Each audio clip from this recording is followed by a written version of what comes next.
2025 looked to be a fantastic year for game releases. I say looked to because if you're like me, then you don't play all the newest releases and instead fall back on older games that you may not have got around to. I have tons and tons of games just sitting in my libraries untouched. And as you'll see, some of them are pretty damn good games. Saying that, I did buy 2 2025 releases. I only completed 11 games in total last year, so I thought a top 10 would be a bit pointless. So I picked out the cream of the crop. 5 games that rose above all the others and still bounce around my noodle long after finishing. Before we get to the top 5, here are the games that didn't quite make the cut.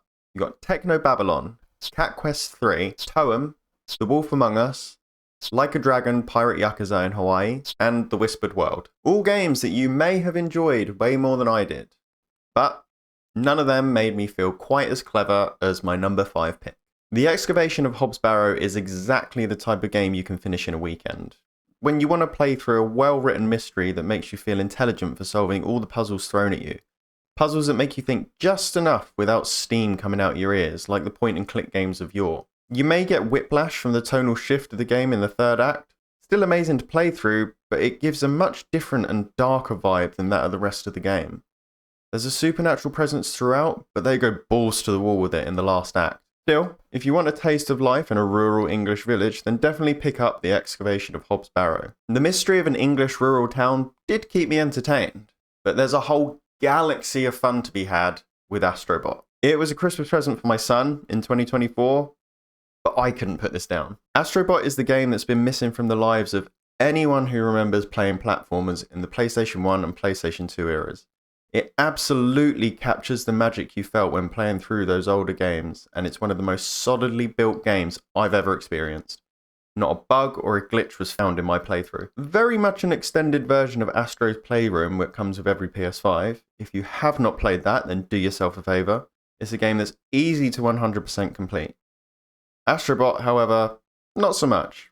While it's beautiful to look at and has a lot of variation, some of the bonus levels are an absolute killer and will test your patience. If you want to get lost in one of the most passionately made platformers out there, then my number 4 pick Astro Bot has got you covered. Astro Bot could be finished in a week or 2, but this next game kept me busy for 3 months. Final Fantasy VII Rebirth is a meaty adventure. What hasn't already been said about FF7 Rebirth? Lovers of the combat introduced in Final Fantasy VII Remake will feel right at home here, with the combat being largely the same, with some added sprinkles. They will know that this game is dangerous for their free time. It's the best combat system to have come from Square Enix since they moved away from turn-based systems. Travelling around Gaia in Rebirth is awe-inspiring. The world feels enormous, with things to do and people to see around every corner. It gives you that world of adventure that you want to explore. If you're averse to minigames, then Final Fantasy VII Rebirth may annoy you. Getting another tutorial 40 hours in can become bothersome, and a few things require minigames to progress. If you're willing to look past that small flaw, then Final Fantasy VII Rebirth will swallow you up and send you on a wild adventure that will stick with you for a while, and leave you begging for news on the 3rd installment in the trilogy. And that's why Rebirth is in my number 3 slot. And sticking with the theme of fantasy, I did not expect to love this next game as much as I did. Metaphor Refantazio is an amazing experience. Metaphor is diet Persona for those that are intimidated by the sheer size of the games, or those that don't want a school sim in between their dungeon crawling. What it does carry over from Persona is its sense of style. At no point is there stillness on screen, which constantly keeps your mind engaged with what is in front of you, drawing your attention to what is important. Something my number 1 game seems to borrow from. Another carryover is the fact that everything, and I mean everything, has to be leveled up in some way. It's my one and only gripe with the game. I believe the game will benefit from leveling only each category of archetypes, or jobs in most other games, rather than each individual one. However, it doesn't greatly impact the whole experience, so if you aren't a fan of grinding, you'll be pleased to know that it's minimally required. Metaphor is, in my opinion, a masterpiece, and falls into my number 2 slot. But what could top a masterpiece as number 1? It's another one. This game respects your intelligence and will have you crying within the first hour, with a story that treats every single player like a human being that actually interacts with other human beings.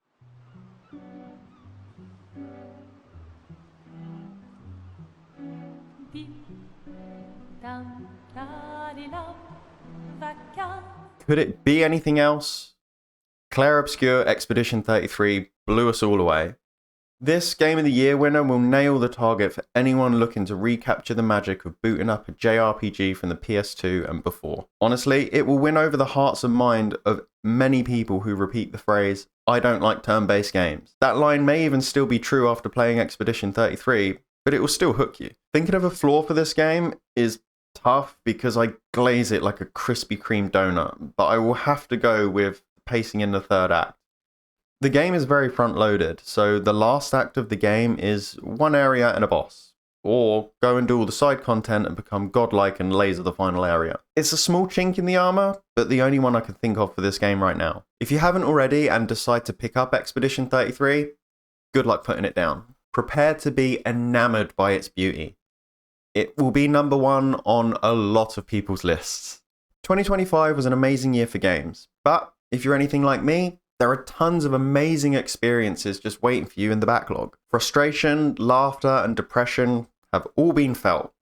And that was just from Astro Bot. It was a good year, and I'm very much looking forward to see what journeys I embark on in 2026. My current game is Ken Folle's Pillars of the Earth, so you can expect a video on that in the future. If you've played any or all of the games I've listed here and feel completely differently to me, I'm curious as to know why. What was it about these games that turned you away or you bounced off of them for some reason? But anyway, thank you so much for watching. Please like the video to validate my gaming tastes and subscribe for more views and discussions on games. The video on screen now is one that the YouTube gods have determined that you will enjoy the most.